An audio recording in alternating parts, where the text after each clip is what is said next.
रात के 10 बज चुके हैं। लगातार बारिश हो रही है। शाम से ही बारिश शुरू हुई थी और रुकने का नाम ही नहीं ले रही। इसी बारिश के बीच युगांत को घर लौटना पड़ रहा है।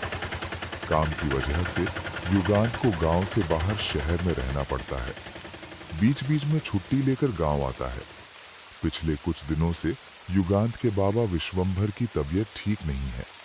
कभी भी कुछ हो सकता है। इसीलिए बाबा विश्वंभर को आखिरी बार देखने के लिए कुछ दिनों की छुट्टी लेकर वो घर लौट रहा है। बंशी, और कितना समय लगेगा? असल में बाबू, हुआ ये है कि लगातार बारिश हो रही है, इसीलिए रास्ता पूरा कीचड़ हो गया है। ज्यादा तेज भी नहीं खींच पा रहे हम। नहीं, ठीक है, संभल कर चलाइए। असल में ट्रेन लेट हो गई थी, इसलिए काफी रात हो गई है। अब तो मुझे घर छोड़कर ही अपने घर लौटेंगे। आपको तो और रात हो जाएगी। ऊपर से ये रास्ता भी पूरा सुनसान है। बारिश की वजह से रास्ता पूरा कीचड़ बन चुका है। रिक्शा आगे बढ़ने का नाम ही नहीं ले रहा।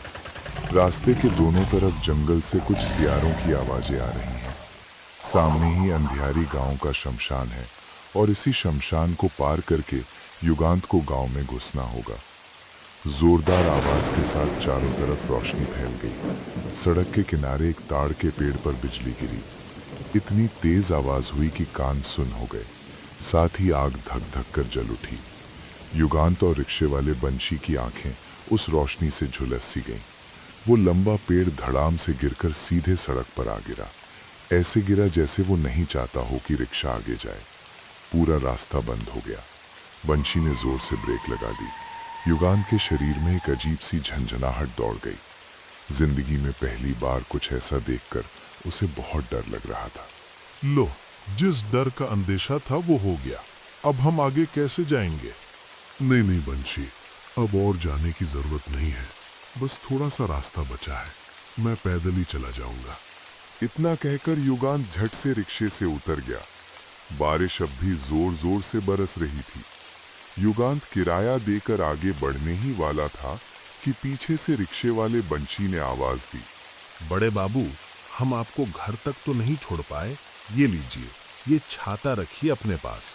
सर पर छाता डालकर घर जाइए। रास्ते में बारिश में भीगेंगे ना तो तबीयत और खराब हो जाएगी। वैसे भी बहुत ज्यादा ठंड है, ऊपर से ये बारिश हुआ अलग ही दिमाग खराब कर रहा है। लेकिन आप तो खुद भी भीग रहे हैं और मैं आपको ये छाता वापस कैसे करूंगा? अरे बड़का बाबू, असल में बात ये है ना, बारिश में भीगना हमारी आदत है। बस इस छाता को रखिए, जब आप दोबारा कभी स्टेशन आएंगे तब हमको दे दीजिएगा। और एक और बात, आगे ध्यान से जाइएगा, काहे कि अगवा शमशान भी है। कोई अगर पीछे से आवाज पुकारे ना तब ध्यान मत दीजिएगा। चुपचाप आप अपने घर की तरफ चलते बनिएगा।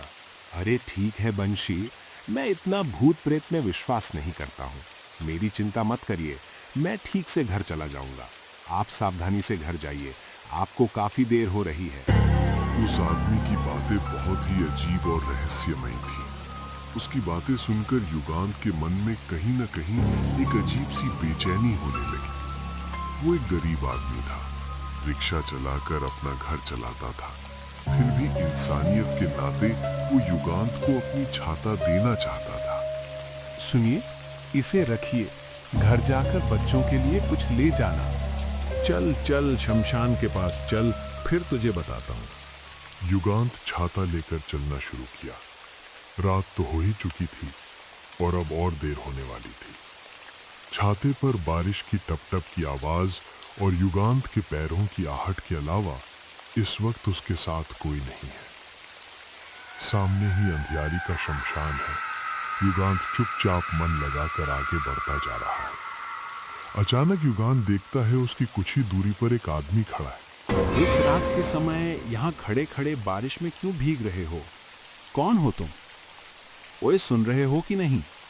युगांत उस आदमी के पास आगे बढ़ता है, लेकिन तभी अचानक वो आदमी जैसे हवा में गायब हो गया। अरे क्या हुआ? अभी तो यहीं था, कहाँ चला गया ये? अंधेरे में क्या मैंने कुछ गलत देख लिया क्या? बारिश अब काफी हद तक थम चुकी थी। अपनी आंखों से इतनी बड़ी गलती देखकर युगांत का शरीर सहर उठा। तभी पीछे से कोई उसका नाम लेकर बोल उठा। युगांत, हे युगांत, युगांत, हे युगांत। कौन? मैं? मुझे कौन पुकार रहा है? आवाज सुनकर युगांत का पूरा शरीर कांप उठा। पीछे मुड़कर देखा, वो वही रिक्शे वाला बंशी था। ये क्या? आप अभी तक घर नहीं गए? इस तरह मेरा पीछा क्यों कर रहे हैं? और आप मेरा नाम कैसे जानते हैं?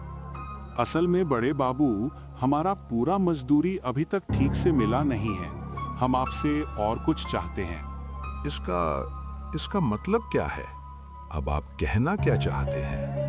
युगांत का दिल अब जोर जोर से धड़क रहा था। उसे एहसास हो गया था कि जरूर इस आदमी की नीयत ठीक नहीं है। अब तक ये आदमी उसे बहुत भला और सीधा साधा लग रहा था, लेकिन अब इसे देखकर युगांत के मन में डर बैठने लगा। अचानक उसकी आवाज भी अजीब सी बदल गई। आपकी आवाज को क्या हो गया? आप ऐसे क्यों बोल रहे हैं? हमारी आवाज को कुछ नहीं हुआ, हम ऐसे ही बात करते हैं। मतलब क्या आपका? आप कहना क्या चाहते हैं? और क्या चाहूंगा? जो चाहूंगा क्या आप दे पाएंगे? आपके शरीर का ताजा ताजा खून चाहते हैं हम, देंगे? इतना कहते ही वो एक छलांग में युगांत के सामने आ गया। रिक्शे वाले की आंखें और चेहरा एकदम फीके पड़ गए। ऐसा लग रहा था जैसे उसने बहुत दिनों से कुछ खाया ही ना हो। उसके शरीर की चमड़ी युगांत की आंखों के सामने सड़ गल कर गिरने लगी। युगांत अब समझ गया था कि ये कोई आम इंसान नहीं है, ये जरूर कोई प्रेत है। आ जाइए, हमारे पास आ जाइए। बहुत दिनों से कुछ खाए नहीं हैं। आज तुम्हारा खून पी के रहेंगे। आज हमारा भूख मिट के रहेगा। मैं क्या करूं? कुछ समझ नहीं पा रहा हूं। ये सब क्या हो रहा है? जान बचाने के लिए युगांत दौड़ने लगा। किधर जाना है उसे कुछ भी समझ नहीं आ रहा था। कीचड़ में पैर फिसलते हुए युगांत बेतहाशा दौड़ रहा था। पीछे मुड़कर देखा, वो प्रेत उसका पीछा कर रहा है। वही डरावना चेहरा जिसके मुंह से खून टपक रहा था। युगांत को लगा शायद अब वो बच नहीं पाएगा। दौड़ते दौड़ते वो सीधे शमशान में घुस गया। हे भगवान बचा लो, मैं किस मुसीबत में फंस गया हूं? डर से युगांत की छाती जोर जोर से कांप रही थी। वो शमशान में एक पेड़ की आड़ में जाकर चुपचाप खड़ा हो गया। पास में एक अधचली लाश पड़ी थी जिसका कफन अभी तक पूरी तरह नहीं जल पाया था। चारों तरफ एक भयानक सड़ी हुई बदबू फैली हुई थी। काफी देर बीत गई तब युगांत ने देखा कि वो भयानक प्रेत अब कहीं दिखाई नहीं दे रहा था। वो धीरे धीरे बाहर निकलने ही वाला था कि पीछे से वही भयानक प्रेत आ टपका। क्या सोचा था आपने? आप हमसे बचकर निकल जाएंगे? उस प्रेत ने युगांत के ऊपर झपट्टा मार लिया। उसने युगांत का गला जोर से दबोच लिया। उसकी सांस रुकने लगी। छोड़ दो मुझे, बचाओ कोई, छोड़ दो मुझे, अरे छोड़ दो। युगांत की आंखों के सामने सब कुछ धुंधला होने लगा। उसकी आंखें बंद होने लगी। अब उसके अंदर लड़ने की ताकत भी नहीं बची थी। लेकिन तभी एक आकृति आई और उस प्रेत की गर्दन पर जोर से वार कर दिया। उसी पल वो तड़पने लगा। उनकी चीखों से पूरा माहौल कांप उठा। युगांत ने देखा एक परछाई जैसी आकृति उस पिशाच का गला दबाकर उसे हवा में उठाए हुए है।